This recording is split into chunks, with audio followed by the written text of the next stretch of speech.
बिहार विधानसभा चुनाव से पहले महागठबंधन के भीतर तनाव खुलकर सामने आने लगा है। झारखंड के मुख्यमंत्री हेमंत सोरेन की पार्टी झारखंड मुक्ति मोर्चा ने आरजेडी को 14 अक्टूबर तक का अल्टीमेटम दिया है। उन्होंने कहा, सम्मानजनक 12 सीटें दीजिए वरना पार्टी अलग होकर चुनावी ऐलान करेगी। आपको बता दें कि जेएमएम के वरिष्ठ नेता सुप्रियो भट्टाचार्य ने रांची में प्रेस कॉन्फ्रेंस कर साफ कहा, जेएमएम किसी की बी टीम नहीं है, हमारी अपनी ताकत और जनाधार है। अगर हमारे साथ अन्याय हुआ तो हम चुप नहीं बैठेंगे। उन्होंने याद दिलाया कि जब झारखंड में गठबंधन बना था तब कांग्रेस, आरजेडी और सीपीआई को पूरा सम्मान दिया गया था, इसलिए अब बिहार में जेएमएम भी उसी सम्मानजनक भागीदारी की उम्मीद कर रहा है। भट्टाचार्य ने बताया कि अगर सीटों पर सहमति नहीं बनती तो 15 अक्टूबर को जेएमएम की केंद्रीय समिति की बैठक में पार्टी अपना स्वतंत्र चुनावी फैसला लेगी। इस बयान के बाद महागठबंधन के भीतर खींचतान और तेज हो गई है।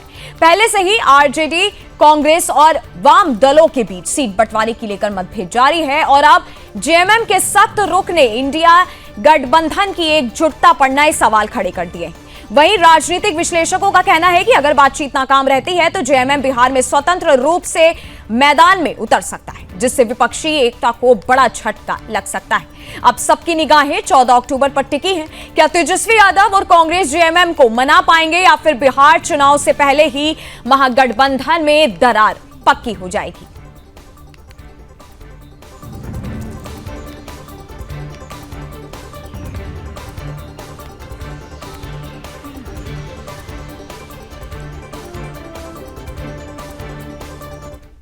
और इसी खबर पर हमारे साथ पटना से संवाददाता जुड़ी है मीनाक्षी, जेएमएम का एक तरीके से जो एक अल्टीमेटम दिया गया है, क्या संकेत देता है महागठबंधन को लेकर के?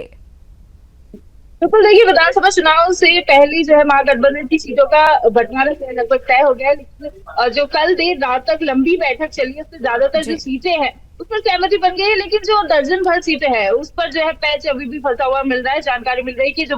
महागठबंधन के अंदर आरजेडी को जो है 135 सीटें मिली है, कांग्रेस को 55 मिली है, वीआईपी को 18 मिली है, भाकपा माले में 20 आई है और सीपीआई में जो है 6 और सीपीआईएम को 4 और जेएमएम को 2 जो है मिली है और आरएलजेपी को 2 और आईपी गुप्ता को 1 सीट मिलने की जो है संभावना जताई जा रही है। और राजद अध्यक्ष जो है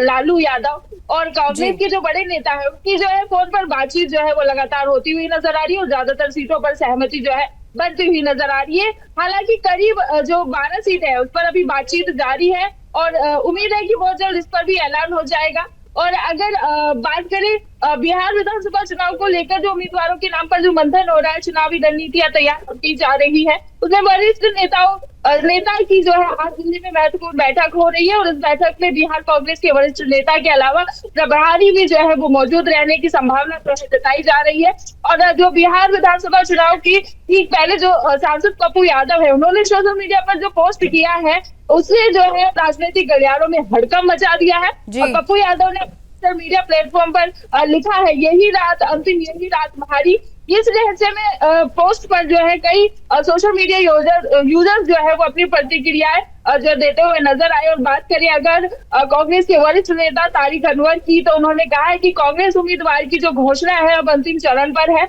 उम्मीद है कि उम्मीदवारों के जो चयन है किसी प्रकार का भेदभाव नहीं किया जाएगा। पिछली बार विधानसभा चुनाव में भारी मतों से पराजित हुए थे उम्मीदवार, तो उनसे जो है वो परहेज करेंगे। और इसमें जो है कांग्रेस नेता तारिक अनवर ने ये भी कहा है कि इंडी गठबंधन के भीतर जो है सीट बंटवारे को लेकर कोई मतभेद नहीं है, चर्चा जारी है।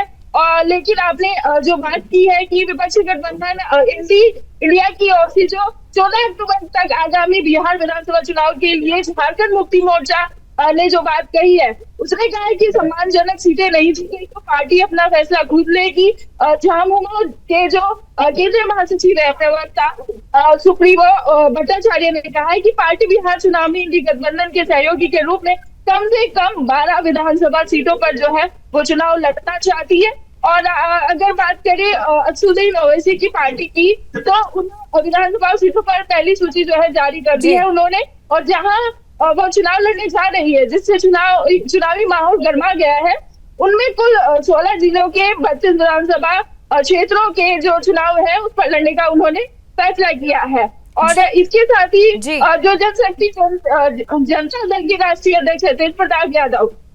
जी उन्होंने मीनाक्षी, और एक तरीके से ये भी खबर आ रही है कि आज दिल्ली में कांग्रेस की बैठक भी हो सकती है, साथ ही जेएमएम को लेकर के कई सवाल खड़े हो रहे हैं। अगर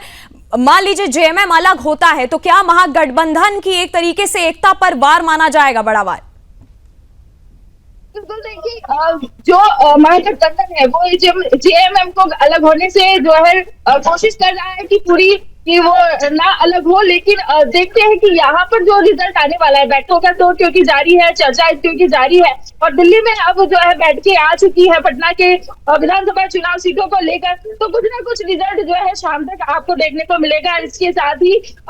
यहाँ पर कई बड़े नेताओं ने ये साफ कर दिया है कांग्रेस के कि गठबंधन नहीं हिलने वाला है, गठबंधन नहीं टूटने वाला है, नहीं बिखरने वाला है, दावा करते हुए कई बड़े नेता जो है नजर आए हैं। इसी के साथ अगर मैं आपको बता दूं कि कल शाम जो है हम कांग्रेस के वरिष्ठ नेता हैं अखिलेश सिंह जी, उनसे हम मिले थे, तो उन्होंने भी यही दावा करते हुए नजर आए थे कि महागठबंधन जो है वो मजबूत गठबंधन है और वो नहीं टूटने वाला है किसी भी कीमतों पर। लेकिन जैसे कि जहां पर जो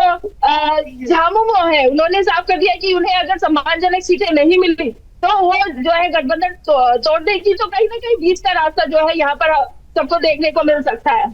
जी मीनाक्षी, और साथ ही नेता प्रतिपक्ष तेजस्वी यादव की तरफ से कोई प्रतिक्रिया देखने को मिली है इस अल्टीमेटम पर जो दिया गया है? अभी तेजस्वी यादव भी यही कहते हुए नजर आ रहे हैं कि महागठबंधन पर कोई दरार नहीं है, सब जो है सीट है, क्योंकि कोई भी अपना जो है अंदर की जो खटपट है वो बाहर नहीं लाना चाहता है। चाहे बात हम इंडी गठबंधन की करें या एनडीए की करें, एनडीए में भी कई सीटों को लेकर जो है पैच फंसे हुए हैं, लेकिन आज शाम तक जो है लगभग सभी गठबंधनों की, सभी पार्टियों की जो सीटें हैं वो क्लियर हो सकती हैं।